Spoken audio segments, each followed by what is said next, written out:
This conference will now be recorded. Bonjour tout le monde et bienvenue à cette édition du Café communautaire du BCEI. Mon nom est Kimberly Jean-Farrin et je suis responsable de l'engagement communautaire au BCEI et aujourd'hui, je vais m'occuper des aspects techniques.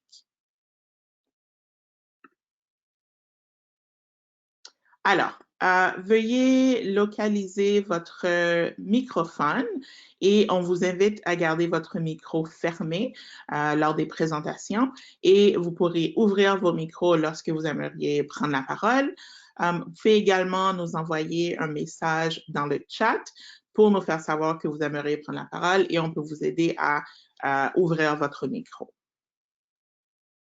Si vous n'avez pas de micro, on vous invite à quand même joindre la conversation et à nous envoyer un message via le chat. Si vous avez des difficultés techniques, n'hésitez pas à nous envoyer un petit message dans le chat et on va vous aider le plus rapidement possible. Je vais maintenant passer la parole à mon collègue Tony Tufik, directeur du programme de bourse PCBF, qui va animer la discussion aujourd'hui. Merci.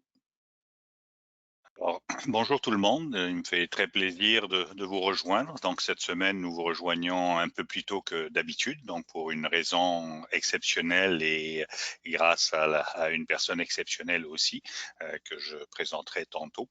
Alors, il me fait très plaisir d'animer et de faciliter cette discussion. Donc, tout d'abord, avant de commencer comme à chaque fois, je souhaiterais prononcer la reconnaissance des territoires traditionnels. Donc, souligner que les terres sur lesquelles nous avons cet échange virtuel chaque semaine font partie du territoire traditionnel non cédé du peuple Anishinaabe-Algonquin. Alors, comme à chaque semaine, l'objectif du café communautaire est bien sûr de partager avec tous les membres, tous les participants et participantes, des éléments d'information, surtout particulièrement par rapport à la crise que nous traversons tous actuellement de la pandémie, et de donner du soutien, de partager sur les leçons à succès et de voir aussi de quelle manière le BCEI peut continuer à assurer sa mission, soit d'appuyer toutes les institutions, établissements membres au niveau de l'éducation internationale. Donc, pour la mise à jour, donc je commencerai dans un premier temps. Au niveau, bon, je pense que ce sont des informations que vous avez déjà tous et toutes eues, mais bon, je pense qu'on va quand même les rappeler. Le projet de loi C15 qui met en place la prestation canadienne d'urgence pour les étudiants a été adopté mercredi dernier par la Chambre des communes. Donc, cette prestation d'urgence va assurer 1 250 $ par mois pendant 4 mois, de mai à août, aux étudiants qui ne trouvent pas d'emploi d'été. L'aide sera bien sûr rétroactive à compter du 1er mai.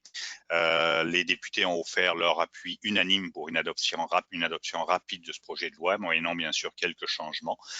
Donc ainsi, par exemple, la PCU pour étudiants sera augmentée à 2 000 $ par mois plutôt que 1 750 $ prévus pour les étudiants qui ont un handicap ou qui ont des personnes à charge. Il s'agissait d'une demande du NPD qui en faisait une condition à son appui. Du côté des autres partis politiques, donc les conservateurs et les bloquistes s'étaient inquiétés de voir que cette prestation canadienne d'urgence pour les étudiants poussait les étudiants à ne pas travailler, alors que certains secteurs comme l'agriculture en entrevoyaient un manque de main-d'œuvre cet été. Les partis conservateurs, ils disent avoir obtenu une garantie que les étudiants qui bénéficieront de la prestation seront mis en lien avec des employeurs de leur région pour les inciter à travailler. Du côté des bloquistes, ils souhaitaient pour leur part que la prestation étudiante soit modulée en fonction du nombre d'heures travaillées, mais cette option sera davantage étudiée par le gouvernement. Alors donc, ceci du côté du gouvernement fédéral. Du côté du BCEI, donc alors que les établissements vont de l'avant dans leur réflexion sur leur façon de réorganiser leur activité et leur programme d'éducation internationale, donc le BCEI continue de s'efforcer de soutenir les établissements en organisant des événements virtuels de partenariat international afin de faciliter le lien et soutenir la consolidation des relations bilatérales qui existent déjà. Avant-hier, pour votre information, le BCEI a organisé un événement de partenariat virtuel avec la Commission de l'enseignement supérieur des Philippines, auquel ont participé environ 200 personnes, dont les représentants de la Commission, ainsi que des établissements d'enseignement supérieur philippins. Dans les semaines et les mois à venir, le BCEI va continuer à organiser et faciliter des possibilités de partenariat virtuel similaires avec d'autres pays bilatéraux clés du Canada, comme par exemple la Norvège, le Mexique, etc.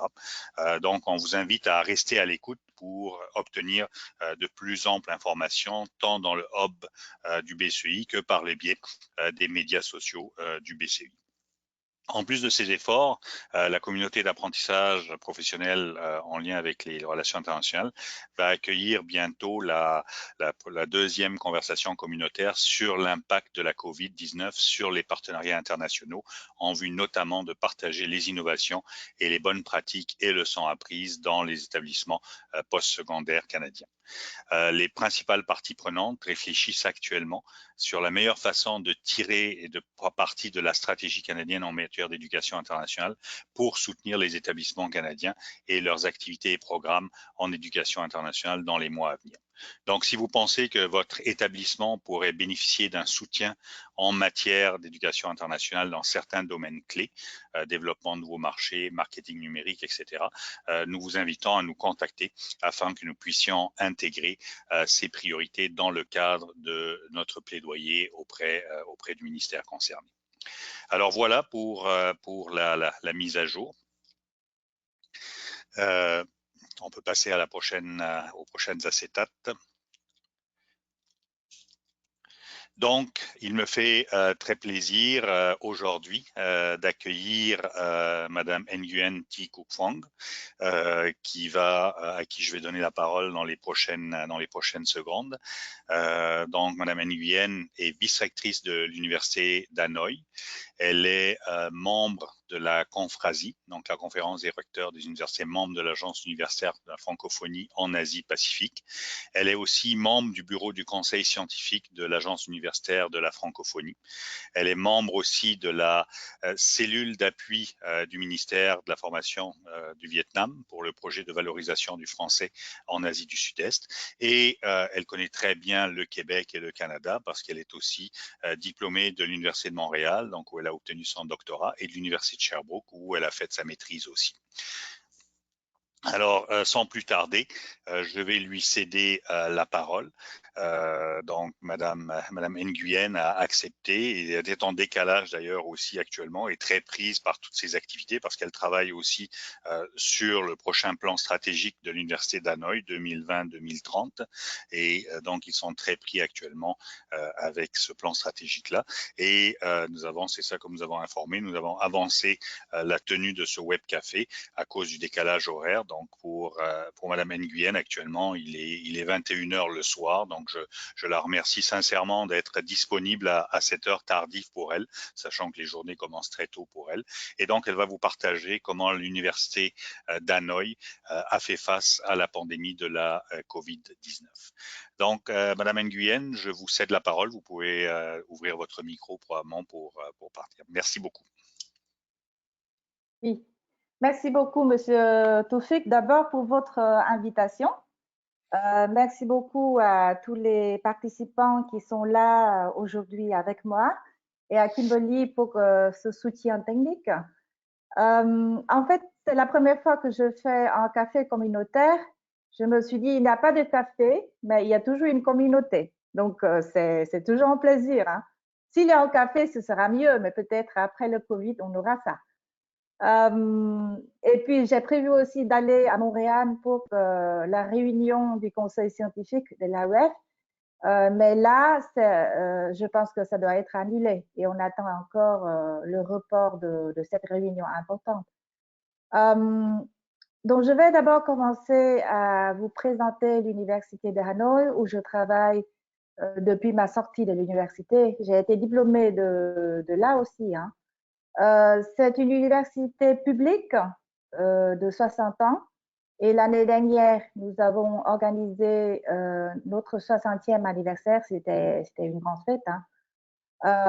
Et nous avons un seul campus à Hanoï avec 30 filières de formation à tous les 3 niveaux, licence, master et doctorat. Nous étions d'abord une université de langue étrangère dans le passé, mais à partir de 2002, nous avons changé notre stratégie de développement en ouvrant plusieurs filières enseignées totalement en langue étrangère, surtout en anglais, parce que vous savez que l'anglais est très demandé au Vietnam quand on fait partie de l'ASEAN. Et ainsi, nous avons pour le moment, comme langue étrangère, nous avons 11 langues étrangères. Il y a toutes les langues, français, allemand, espagnol, italien, etc. Les langues de l'Asie comme japonais, coréen, chinois. Mais on a aussi des spécialités, des disciplines ou des filières enseignées totalement en anglais ou en français. Par exemple, nous avons communication des entreprises enseignées en français, à côté de la langue française. Il y a management, tourisme, banque, finance, télécommunications, informatique, multimédia, tout ça c'est enseigné en anglais. Nous avons 12 étudiants avec 700 étrangers qui viennent surtout pour apprendre la langue et la culture vietnamienne. 500 parmi eux, les 500 sont chinois. Parce que, en fait, au Vietnam, nous avons des frontières avec la Chine. Les 3 pays asiatiques, les plus grands investisseurs au Vietnam, c'est la Corée, le Japon et la Chine. Et donc, il y a un grand marché de travail au Vietnam qui demande des gens qui maîtrisent bien les 2 langues, chinois et vietnamien. Donc, il y a des Chinois qui viennent chez nous et qui restent après pour travailler, s'ils parlent bien vietnamien. Et ils travaillent dans des compagnies chinoises. Hein. Nous avons 500 professeurs. Et ils sont tous, la plupart sont formés de l'étranger, vu que ils enseignent en langue étrangère, donc ils maîtrisent non seulement les spécialités, leur discipline, mais encore surtout l'anglais. Voilà, j'ai terminé ma présentation et je vais attaquer tout de suite la situation des premiers jours où nous avons dû faire face au corona, au virus corona. Le premier nom, c'est le virus corona, si je me souviens bien. Et le gouvernement vietnamien a commencé très tôt à prévoir les mesures contre le virus parce que nous avons, comme j'ai dit là, nous avons les frontières avec la Chine et dès que l'épidémie a commencé en Chine, le gouvernement vietnamien a pris déjà des précautions. On s'est dit déjà au sein du gouvernement que ça peut devenir dangereux, surtout quand Wuhan a commencé à mettre des barrières autour de la ville. Donc, tout de suite, on est alerté au Vietnam. Et pour nous, au mois de janvier, c'était les grandes vacances du Tết. Un peu, c'est comme le Nouvel An ou Noël chez vous. Et après les vacances du Tết, qui durent du 20 janvier jusqu'au 2 février, les administratifs sont retournés à l'université. Moi, je suis retournée au travail, mais les professeurs et les étudiants, pas tout de suite. Ils doivent attendre les instructions du ministère de l'Éducation et surtout du ministère de la Santé qui discutaient sur les mesures à prendre. Et là, tout de suite après le retour à l'université de l'appareil administratif, nous avons la première réunion du comité de prévention et de lutte contre le virus corona de l'université. En fait, chez nous, on est assez fort dans la médecine, dans la prévention communautaire. Parce qu'on est un pays, on a été un pays pauvre et dans les pays pauvres, souvent le système sanitaire communautaire est la première chose dont on s'occupe. Et pendant ces 10 dernières années, le gouvernement vietnamien a beaucoup investi dans ce système. Et l'ancienne ministre de la Santé était aussi une spécialiste dans ce domaine. Donc, elle a fait beaucoup attention à la prévention communautaire, la médecine préventive. Et donc, nous avons tout de suite créé le comité de prévention. Et il faut dire que ce comité de prévention est créé à tous les niveaux. Au niveau le plus haut, c'est le gouvernement.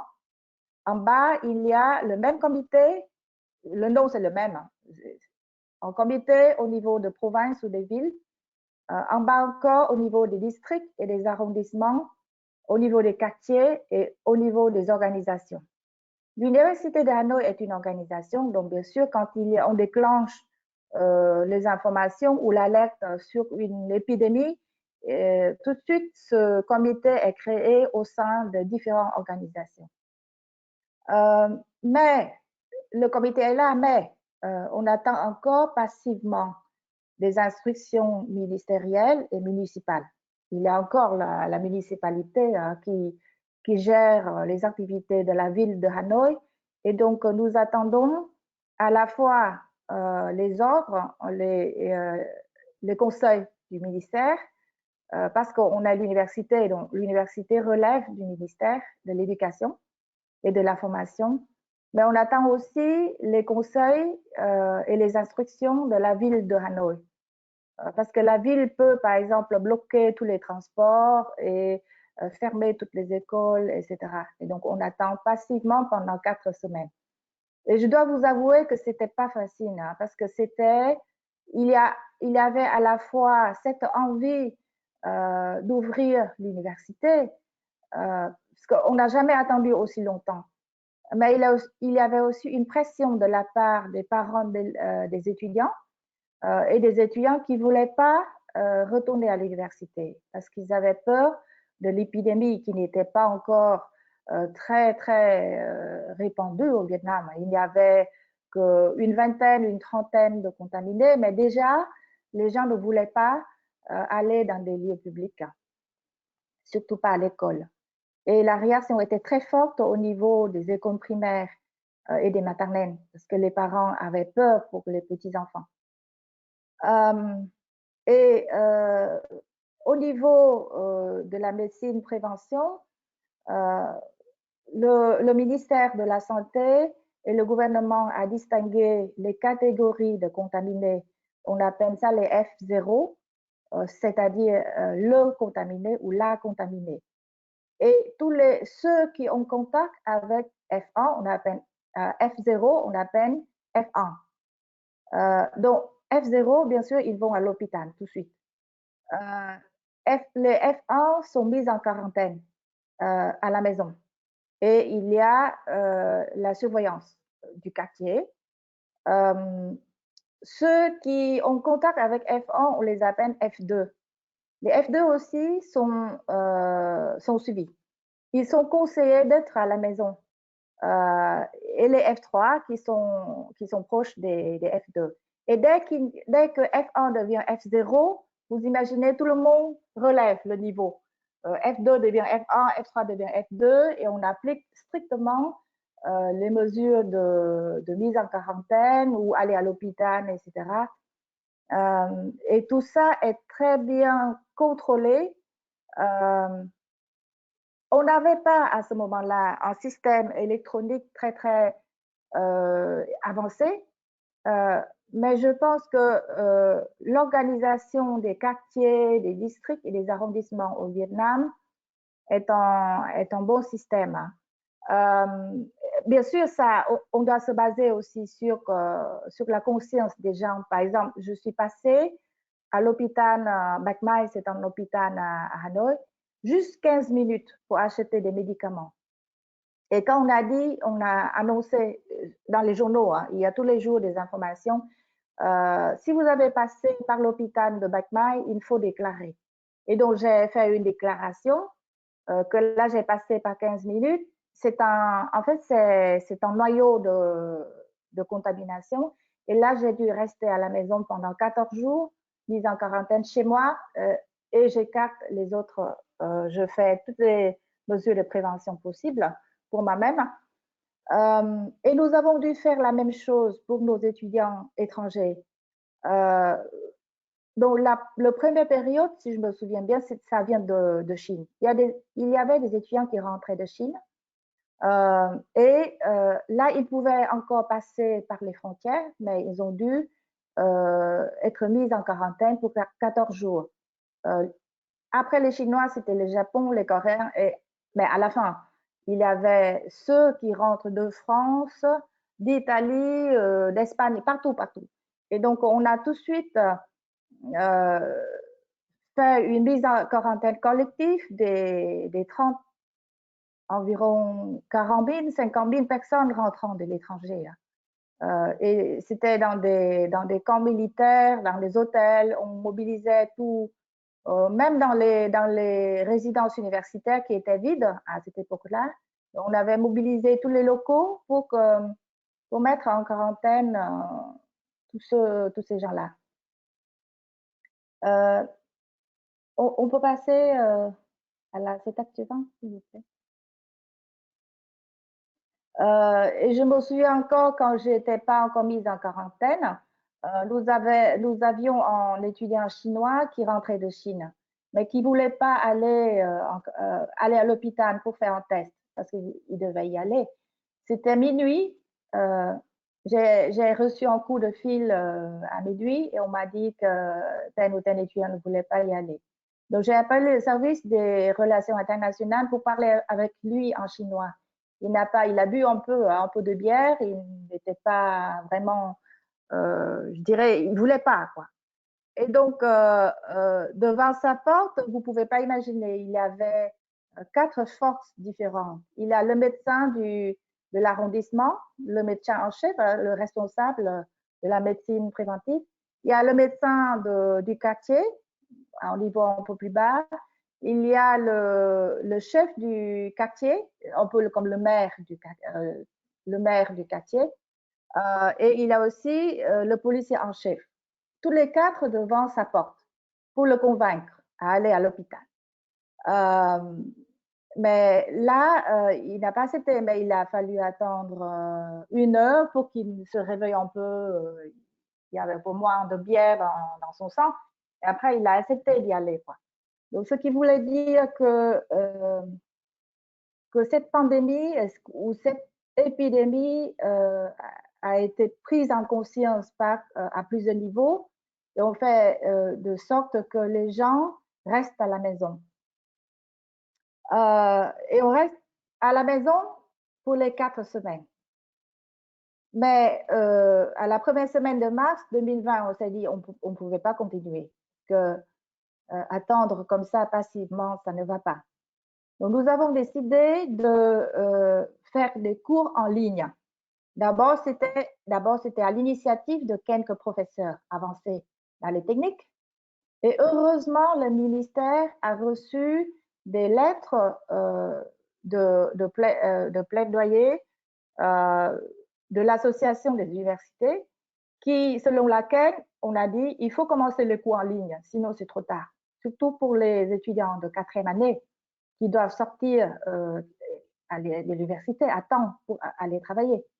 Et donc, le ministère a très rapidement promulgué un texte qui permettait aux universités de donner des cours en ligne. Parce qu'avant, ce n'était pas accepté. C'est un peu bizarre, hein, parce qu'on est déjà en temps numérique, mais les cours en ligne ne sont pas encore acceptés à l'université. On accepte seulement les cours en présentiel. On pouvait avoir des cours en ligne, mais c'était hors du volume horaire obligatoire, quoi. C'est à la volonté des étudiants et des professeurs. Mais là, avec ce texte de loi, l'université a tout de suite formé nos 500 professeurs pendant 1 semaine de toutes les disciplines, hein, sauf les profs de l'éducation physique. Ils ont refusé, ils ont dit c'est pas possible, nous ne pouvons pas faire ça en ligne. en éducation physique, il faut aller au stade et bouger, etc. Donc, ils ont refusé et on a accepté. Les outils technologiques utilisés, c'est surtout le kit GoSuite avec Google Classroom, Moodle, Gambit et Zoom. Le Moodle, il n'y a que 2 départements qui les ont utilisés parce que les professeurs étaient formés à cela. C'était les professeurs de français qui ont appris à utiliser Moodle avec l'AEF, parce qu'l'AEF offrait des cours d'utilisation de Moodle, et les professeurs du département de technologie de l'information qui avançaient, qui comprenaient Moodle et qui utilisaient. Sinon, les gens se débrouillaient avec des outils assez simples. Google Classroom, c'est pas compliqué. Et surtout le Zoom, le Meet, Meet, c'est facile aussi. Donc, comme ça, nous avons commencé les cours en ligne à partir du 11 mars avec 1004 cours, 900 cours par jour. Ça m'a beaucoup étonnée quand j'ai lu ces chiffres parce que je n'avais jamais imaginé que les professeurs pouvaient tout de suite prendre connaissance de ces outils et de travailler tout de suite, avec près de 15 000 utilisateurs. Il y a aussi les cours du soir, donc tout de suite après, on a le confinement de tout le pays pendant 2 semaines. Et donc, tout est passé à la maison, même les meetings, les réunions, etc. Et c'est demain que nous allons retourner à l'université. Je dis ça pour les étudiants et les professeurs, hein, tandis que le secteur administratif, les services administratifs travaillent toujours en présentiel, sauf les 2 semaines du confinement. Et je dois vous avouer que retourner à l'université, c'est pas évident, parce que les gens ont cette habitude de travailler à distance. Pour éviter les embouteillages très fameux à Hanoï, il faut voir le flux, le trafic à Hanoï pour imaginer comment on doit mettre du temps pour se déplacer à Hanoï, aller en cours, aller au travail, etc. Et il y a des professeurs qui m'ont dit que il faut reprendre cette habitude de travailler en présentiel.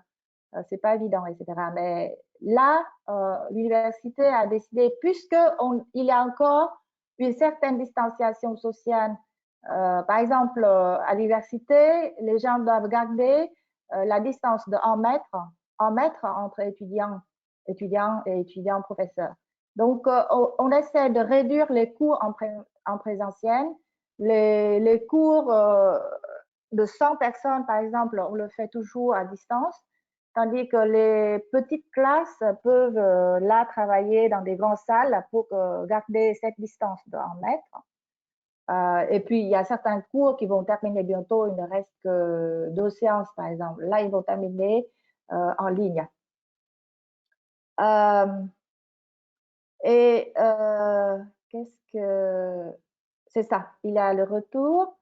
Mais le retour n'était pas facile parce qu'en fait, nous devons faire des sondages auprès des étudiants pour savoir qui rencontrent des grandes difficultés, qui n'ont pas pu suivre vraiment les cours parce que tous les étudiants n'avaient pas des ordinateurs.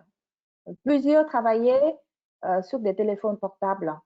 Là, les téléphones portables, ils en ont tous, hein, mais c'est pas évident.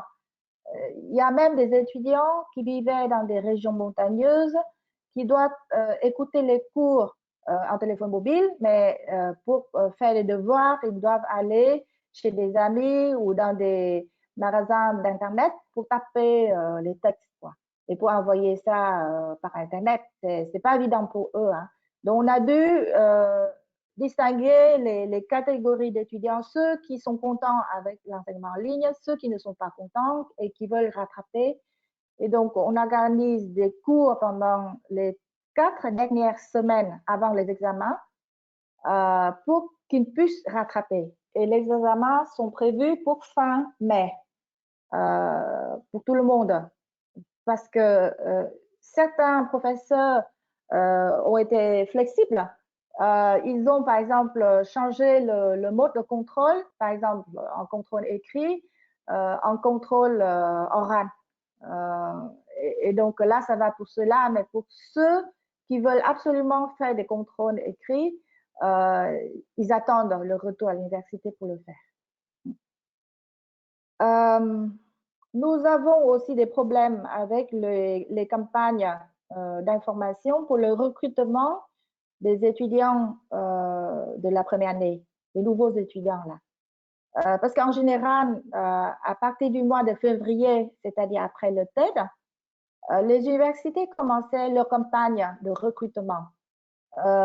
Et très souvent, nous allions dans différentes régions du bassin de recrutement de l'université. On va dans environ 15 provinces du nord du Vietnam. Les gens du sud et vraiment du centre-sud ne vont pas à Hanoï pour faire les études, ils vont ailleurs. Et donc, nous allions dans environ 15 provinces. À Hanoï, nous allions dans une vingtaine de lycées stratégiques, selon notre public stratégique. Nous participons aux différents événements organisés par les grands journaux du Vietnam. Par exemple, le journal de la jeunesse qui organisait avec le ministère de l'Éducation plusieurs événements de recrutement d'étudiants. Mais cette année, on ne pouvait pas le faire.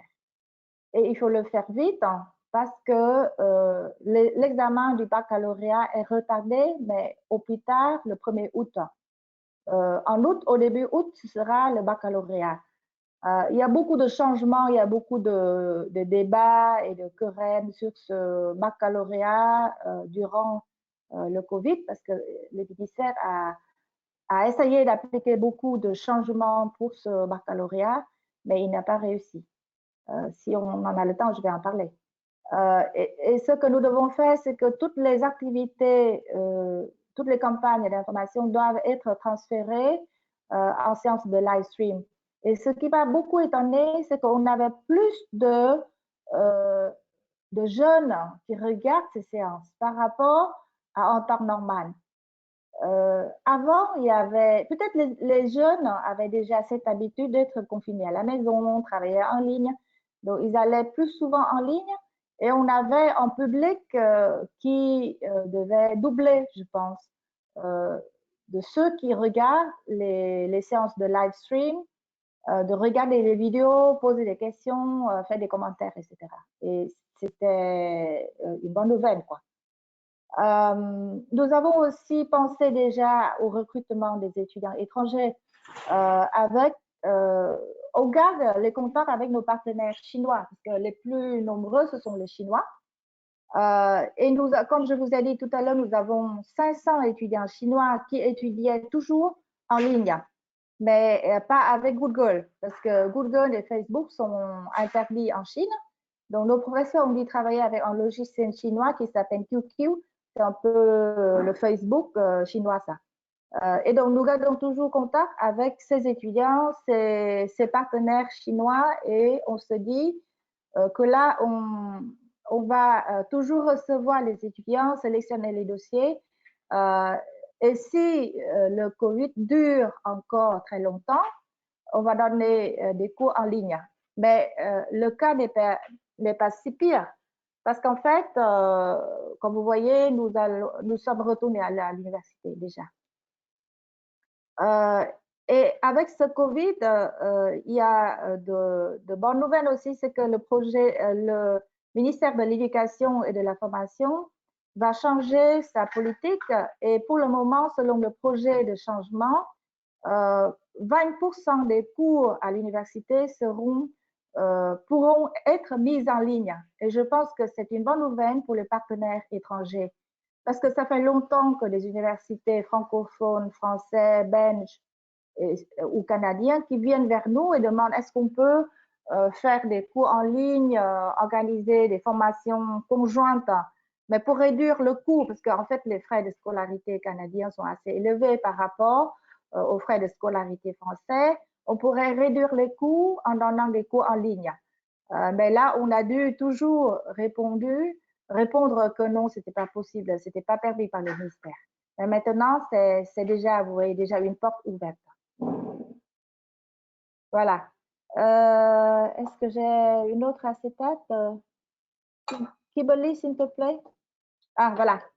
Oh, donc vous voyez, j'ai terminé les grandes idées que je voulais partager avec vous. J'ai quelques questions par curiosité pour savoir si les universités canadiennes sont déjà prêtes pour l'enseignement en ligne et dans quelle mesure vous avez fait ça et comment vous avez organisé vos examens aussi. Voilà. Merci beaucoup, Madame Nguyen. Vraiment très intéressant ce partage. Et je pense qu'on suit tous un petit peu ce qui se passe avant nous donc au Canada et ce qui se passe avant nous. Donc vous avez vécu la crise tout de suite immédiatement au Vietnam. Donc je pense que c'est très intéressant et vraiment merci beaucoup de ce partage. Alors je rebondis sur les questions que vous posez. Comment se passe? Donc je ne sais pas si certains veulent prendre la parole pour partager, poser une question à Mme Nguyen, profiter de sa disponibilité.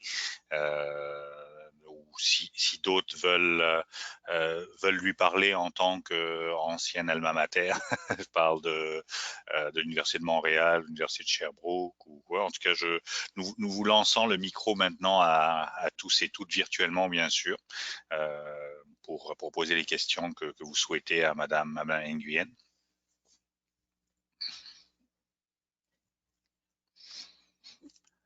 Et toute la question, je pense aussi, c'est intéressant dans cet échange-là et dans ce que vous avez partagé, c'est toute la question du retour en salle et en classe.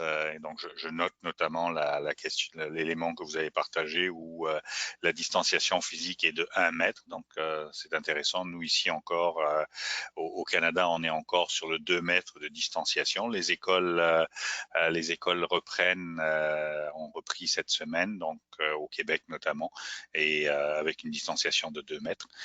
On parle pour les universités d'une reprise à la fin août de la part du gouvernement du Québec, et dans les autres provinces, nous aurons l'information aussi. Alors, est-ce qu'il y a des commentaires, des questions?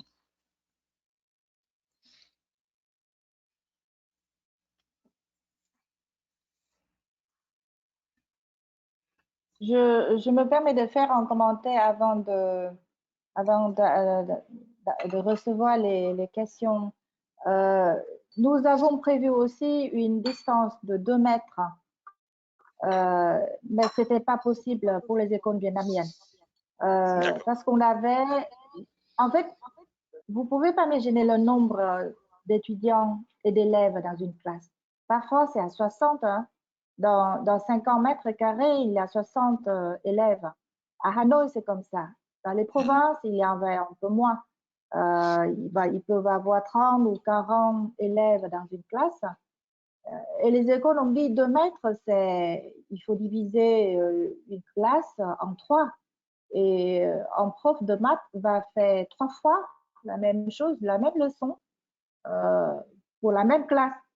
C'est pas possible. Et donc, on a dit, dans ce cas-là, c'est 1 mètre avec toutes les mesures de précaution sanitaire, quoi. Et je pense que cette décision a été prise 2 jours avant la rentrée parce que la situation est assez sécurisante au Vietnam. On a 300 contaminés, aucun mort, et pour le moment, il ne reste qu'une dizaine ou une vingtaine à l'hôpital. Vous voyez, donc, c'est-à-dire, je pense que c'est l'ensemble de la situation qui permet de réduire cette distance. Voilà. Oui, c'est sous contrôle. Et je me permettrais, moi, de lancer peut-être une question.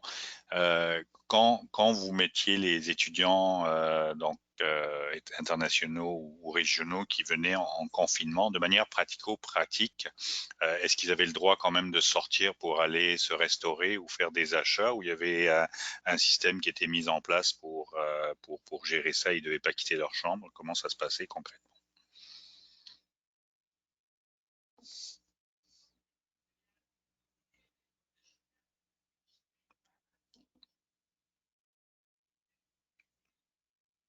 Madame Nguyen, est-ce que vous avez entendu ma question?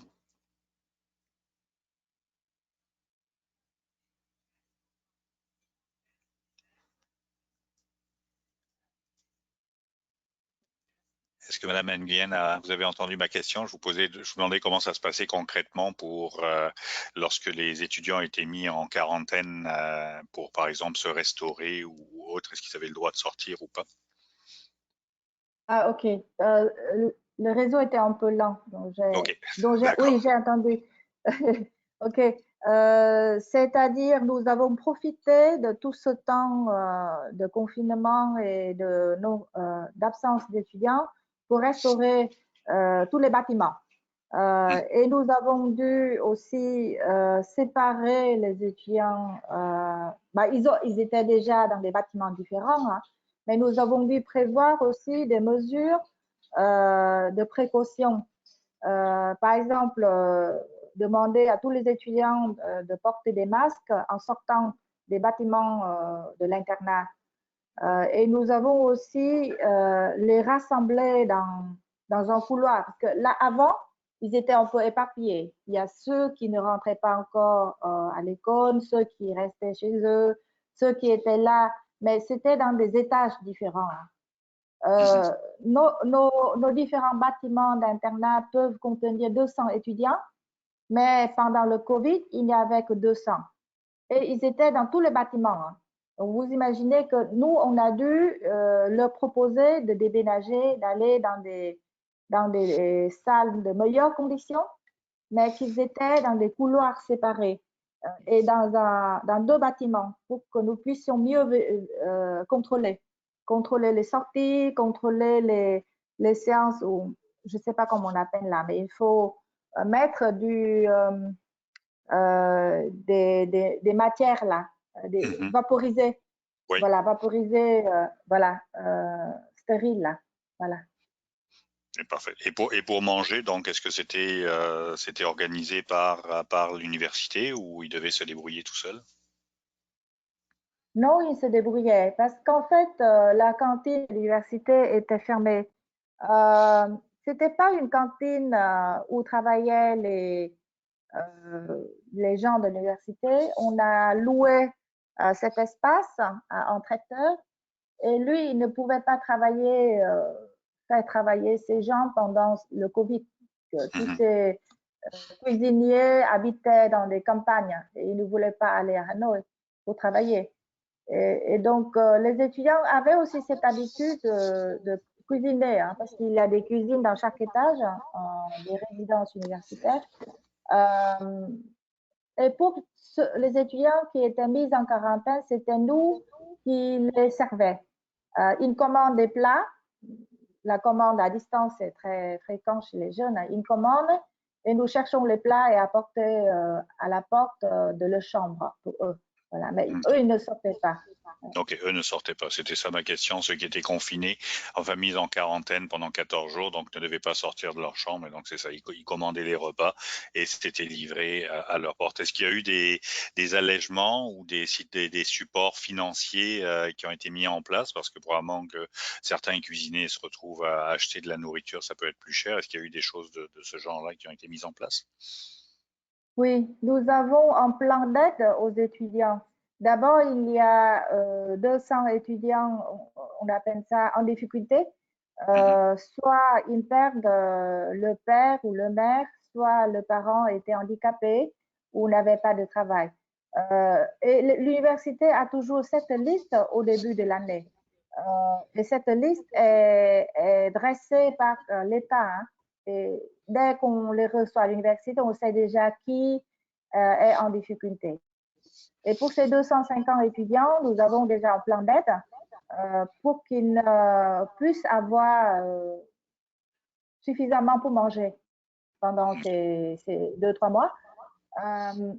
Pour les autres, nous avons aussi fait une collecte de dons dans la communauté universitaire. Les professeurs, les employés de l'université ont fait les dons eux-mêmes aussi pour aider les autres, outre que les 250. Mais ceux qui perdent le travail pendant parce que nos étudiants travaillent beaucoup aussi. Ils étudient, mais ils travaillent pour avoir du financement, quoi, des moyens de vivre à Hanoï. Et donc, il y a ceux qui ont demandé de l'aide et nous avons aussi donné de l'aide à une trentaine d'étudiants. les dossiers sont nombreux. Il y a eu des centaines de dossiers, mais on a pu aider que 40 personnes avec ce don. Et il y a une aide qui est très importante aussi, c'est-à-dire tous les étudiants qui n'habitaient pas à la résidence, ils seront remboursés pour les 3 mois où ils n'habitent pas à la résidence. Et ça fait en fait une grosse somme à l'université. D'accord. Très intéressant. Merci de ce partage. Pour ceux qui, donc les reprises de cours, que ce soit à 1 mètre ou à 2 mètres de distance, est-ce que les étudiants à ce moment étaient obligés de porter des masques et tout ça? Est-ce que tout ça a été mis en place aussi de votre côté ou ils venaient normalement? C'est obligatoire. Obligatoire. Dès que la pandémie est déclenchée, c'est obligatoire. Mais évidemment, jusqu'à maintenant aussi, dans la salle de classe, il n'y a pas d'instruction concrète dans la salle de classe. Dans la salle de classe, les étudiants pouvaient enlever le masque. Le prof aussi, quand il parlait, quand il parle, il peut aussi enlever son masque. Mais dès qu'on sort de la salle de classe, aller dans les couloirs, aller dans la cour, ou surtout sortir de l'école. Il faut absolument porter les masques. Oui. Parfait. Merci beaucoup. Alors, est-ce qu'il y a des questions, des commentaires, des éléments de discussion? Oui, bonjour, Catherine Villemer, si je peux me permettre. Oui, bonjour Catherine de l'Université de Montréal. Oui, Université de Montréal, je travaille au vice-rectorat Affaires internationales. Alors, je voulais saluer d'abord notre diplômée, la vice-rectrice Nguyen. Hein. Je pense que vous êtes diplômée de sciences de l'éducation, si je ne me trompe pas. C'est bien ça, oui. Alors, Xin Chao Chi. Ah, super, j'aime bien ça. Je voulais d'abord vous féliciter et féliciter votre institution pour la gestion de la crise et même le Vietnam en général. Le Vietnam fait vraiment figure de très très bon élève à plusieurs égards et beaucoup d'yeux sont tournés vers vous. Et puis la reprise d'activités d'enseignement est regardée de près, bien sûr. Nous, à l'Université de Montréal, comme mes collègues au Québec, il n'y a pas encore de reprise en présentiel des cours. Hein. Les sessions, la session d'hiver s'est terminée à distance. Celle d'été va aussi se dérouler à distance et on attend cet automne pour voir aussi quelles sont les modalités de reprise. Donc, nous, on est très curieux justement des différentes expériences à travers le globe. Et donc, je trouve votre témoignage là particulièrement intéressant. Donc, je voulais vous remercier de nouveau. Je me suis fait voler quelques questions qui ont été posées juste avant, donc c'est parfait. La gestion des résidences universitaires aussi a été un problème difficile à gérer au départ. Maintenant, les choses se sont mises en place, mais c'est certain qu'on a encore beaucoup de défis à relever. Donc, je voulais vous remercier encore une fois pour votre témoignage et votre partage. Merci beaucoup, Catherine. Est-ce que d'autres voudraient intervenir? Oui, allez-y, Madame Nguyen, je vois que vous voulez parler. Juste pour remercier Madame Wimmer pour ses commentaires. Et je pense que je vais retourner à notre université et pour d'autres coopérations. Je pense que je vous ai déjà écrit sur un partenariat possible surtout en enseignement à distance. Et je pense que c'est le bon moment pour commencer ce partenariat parce que c'est prometteur au Vietnam. Voilà. Avec grand intérêt. J'imagine. Come on. Voilà. Come on qui dit merci en vietnamien. C'est ça, c'est bien ça. Ouais. Alors d'autres éléments d'intervention ou d'échange ou de questions?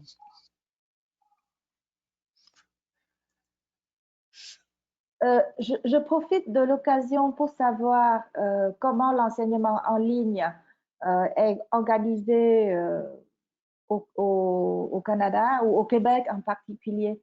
Est-ce que dans les cours normaux, il y a déjà des cours en ligne, c'est permis ou c'est pas permis, ou comment vous le faites? Ou c'est vraiment les cours en ligne, c'est réservé à un autre public assez particulier? Bon, je ne sais pas si certains veulent répondre. Je dirais que déjà pour introduire une partie de la réponse, il n'y a pas je pense, il n'y a pas de limite par rapport aux questions de mettre en place des cours en ligne. Maintenant, tout dépend de chaque établissement universitaire. Je pense, bon, Catherine Wilmer qui parlait de l'Université de Montréal, donc a été capable de convertir l'ensemble de ces, en tout cas une très grande majorité de ces cours en ligne. L'Université Laval aussi à Québec a pu le faire. D'autres universités n'avaient pas je dirais le matériel, pas le matériel, mais le support technologique pour pouvoir le faire. Donc, pour ces universités-là et ces établissements-là, ils ont tout simplement arrêté la session d'hiver à la mi-session et pris les résultats obtenus jusqu'à présent par les étudiants pour les convertir en résultats de la session. Certains établissements aussi, comme les cégep, ont eu aussi des enjeux par rapport à la conversion en ligne. Mais bon, je laisserai les autres établissements, les autres parler de leur propre situation.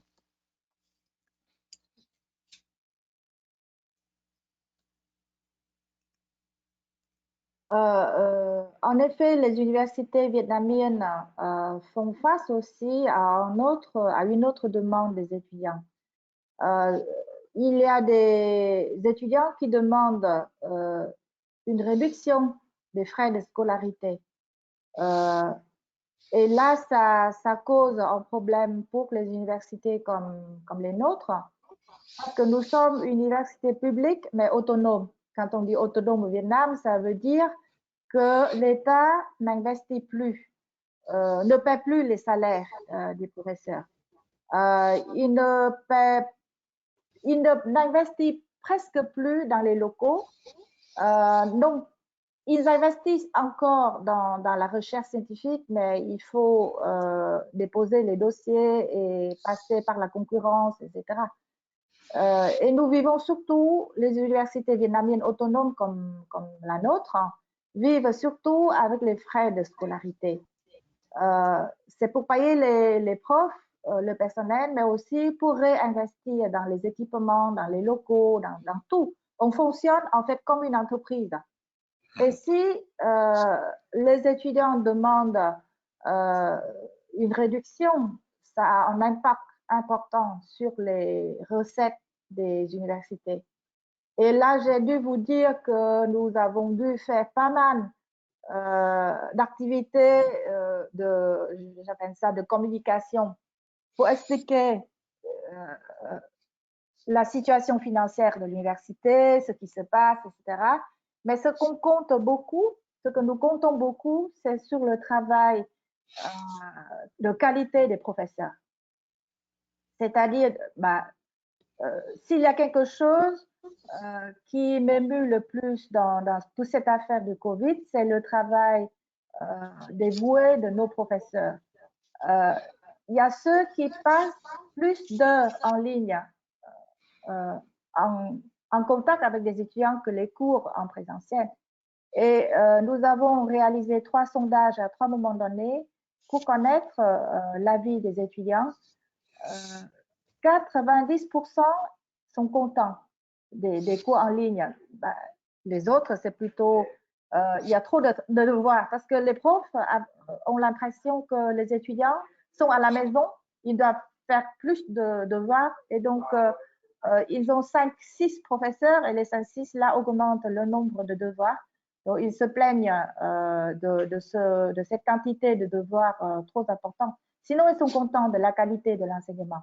Et c'est avec cet élément que nous sommes allés à convaincre certains étudiants pour cette demande de baisse de frais de scolarité.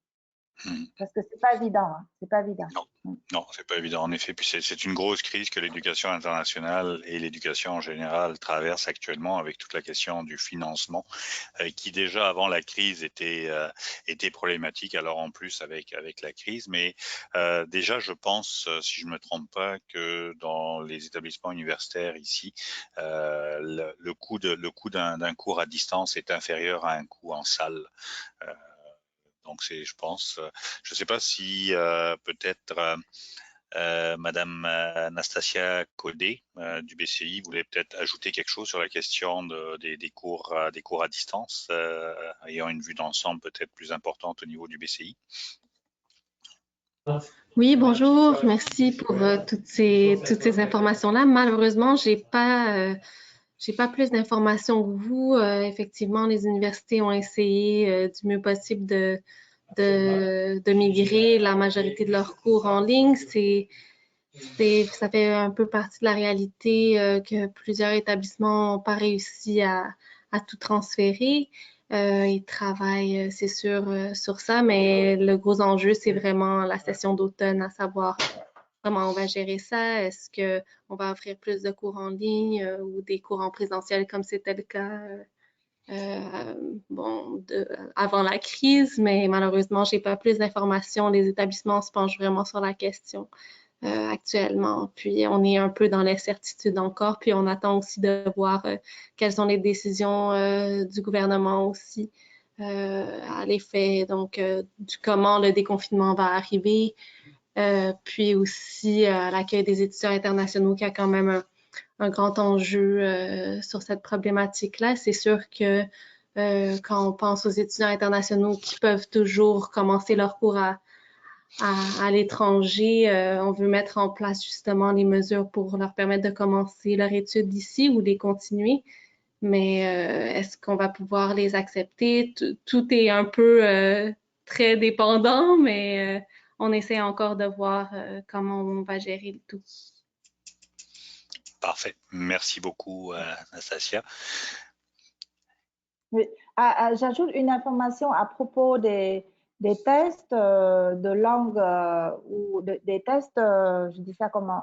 Le SAT, par exemple, pour être accepté dans les universités américaines, ou le ACT, le test ACT pour être accepté dans les universités anglaises, ou les tests d'anglais comme TOEFL et IELTS, tous ces tests sont annulés au Vietnam.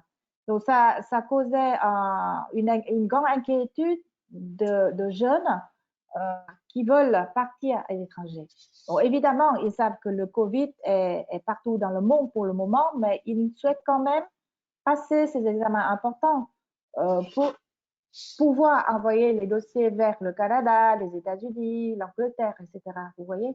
Donc là, c'est à voir aussi comment on peut organiser tous ces examens et que les étudiants soient prêts pour partir tout de suite dès que les vols internationaux sont permis, quoi. Tout à fait. On avait un commentaire aussi, en fait, un élément dans le chat de monsieur Luc Pinard. Il écrit donc: désolé, je n'ai pas de micro. Je sais que la très grande majorité des cours, donc je pense que monsieur Pinard est de l'université de Sherbrooke, a été complété à distance sans problème. Mais comme je ne suis pas impliqué au niveau de l'enseignement, mais plutôt de l'accueil des étudiants internationaux, je ne peux pas vous donner davantage d'informations. Alors merci monsieur Pinard pour le partage. Ce qui est à retenir aussi sur tout ce cours à distance là, c'est qu'il y en a certains. Bon, bien sûr, il y a une volonté de certains enseignants comme vous le disiez, Madame Nguyen, par exemple, les enseignants en gymnastique qui refusaient de faire les cours à distance, en disant qu'il faut absolument être dans un gymnase. Donc, au-delà de la volonté, il y a aussi certains cours qui probablement ne peuvent passer en cours à distance quand il y a, par exemple, des choses à faire en laboratoire ou d'autres éléments. Donc, c'est sûr que ça a une limite. Peut-être que j'inviterai, je ne sais pas, je pensais peut-être pour terminer, c'est comme dernier commentaire, Marielle Tessier de l'ITHQ. Est-ce que Marielle Tessier de l'ITHQ, est-ce que vous, de votre côté, il y a des éléments qui doivent être faits en présentiel ou comment ça se passe à ce niveau-là là, est-ce qu'il y a des choses à distance qui se font aussi? Oui, est-ce que vous m'entendez? Oui, très bien. Oui, c'est ça. Donc, c'est Marielle de l'ITHQ. Nous, on a comme 3 heures d'enseignement, hein. On a le professionnel, le collégial technique et l'universitaire. Donc là, le 18 mai, les professionnels, les étudiants professionnels, les finissants vont revenir en cours.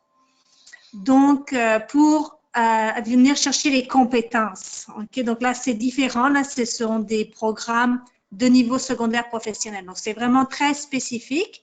Et là, donc, tout a été mis en place pour respecter les consignes sanitaires, la distanciation. Donc, plusieurs classes sont ouvertes pour un même groupe d'élèves, d'étudiants, je veux dire.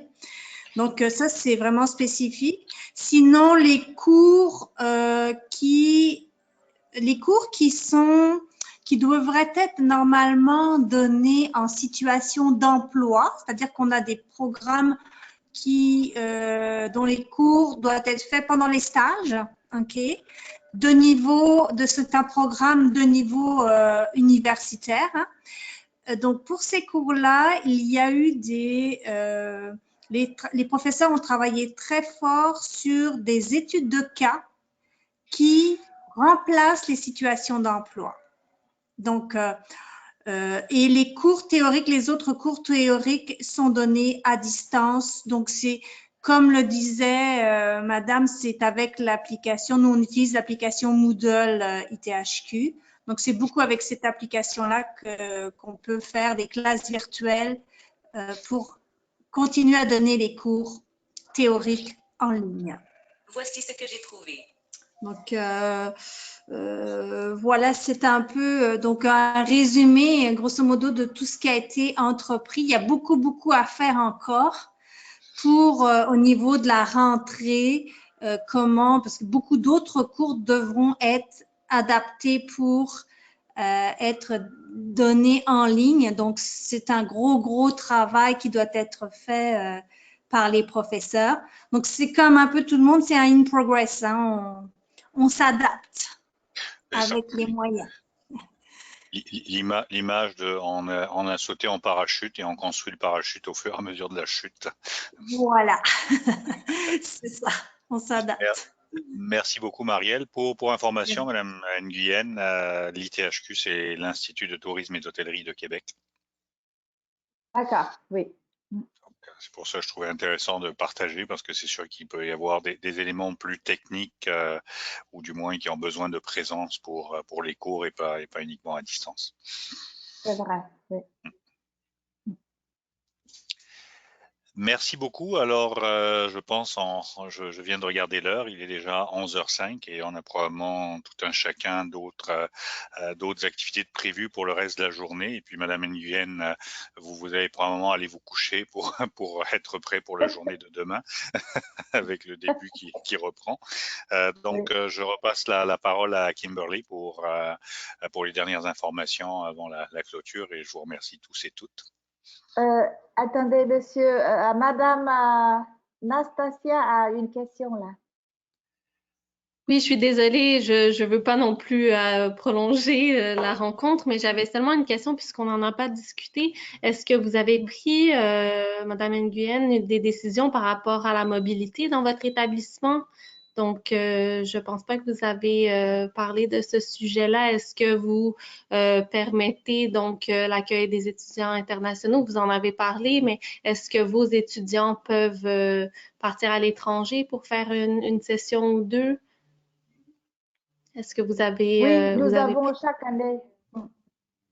En fait, nous avons chaque année 250 étudiants qui partent dans différentes universités partenaires.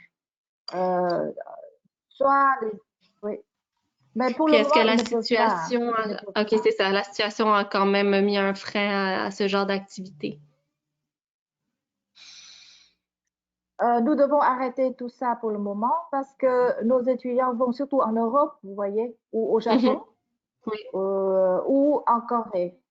Et puisque les vols en Europe, c'est pas possible. Même aux États-Unis, nous avons une dizaine d'étudiants en stage là aux États-Unis, mais ils ne pouvaient pas rentrer pour le moment. Ils ont prolongé leur séjour là-bas. OK. Oui, ça fait du sens. Merci beaucoup. Ils ont prolongé Donc, pour le le moment, séjour, mais ils ont demandé de l'aide de l'ambassade de France. Dès qu'il y a un vol des États-Unis, ils vont rentrer tout de suite parce que là, ils n'ont pas suffisamment de moyens pour rester trop longtemps, quoi. parfait. Merci. Donc, pour le moment, de toute façon, cette mobilité sortante est mise sur pause, d'après ce que je comprends. OK. Parfait. Merci beaucoup. Oui, oui. Donc là, encore une fois, je vous remercie beaucoup d'avoir réservé votre temps pour m'écouter. J'espère que très bientôt, les portes frontières seront ouvertes et je serai là au Canada ou que vous soyez au Vietnam. Voilà, pour coopérer ensemble. Oui. Merci beaucoup, hein, et bonne journée à vous. Merci. Oui. Donc, Kimberly, je te redonne la parole pour les dernières informations. Oui, merci beaucoup, Tony. Donc, je ne prendrai pas trop de temps. Simplement vous informer que nous avons créé un nouveau communauté d'apprentissage professionnel dans le carrefour communautaire du BCI. Donc, un espace francophone où on pourra avoir des conversations en français. Donc, je vous invite à rejoindre le carrefour communautaire du BCI afin de rejoindre ce CAP. Je vais entrer mon adresse courriel dans le chat et je vous invite à communiquer avec moi. Ça me ferait plaisir de vous appuyer en ce qui concerne la création de votre compte et tout ce qu'il faut pour être capable d'utiliser pleinement cet espace francophone. Donc, je pourrai fournir plus de détails, plus d'informations lors du prochain café. Je vous remercie énormément. Ma collègue Blavatsky va entrer dans le chat un lien pour un petit sondage. Donc, on aimerait avoir votre rétroaction par rapport au café communautaire. Donc, ce serait très apprécié. Et je vous rappelle qu'il y a également la communauté d'apprentissage dédiée à la COVID-19, ainsi que sur le site web du BCI où toutes les informations sont partagées. Donc, voilà, je vous remercie énormément et on se voit la semaine prochaine pour une prochaine édition du Café communautaire. Merci beaucoup, Kimberly. Merci tout le monde. Merci encore, Madame Nguyen, et bonne nuit. Oui, au revoir tout le monde. Au revoir. Au revoir.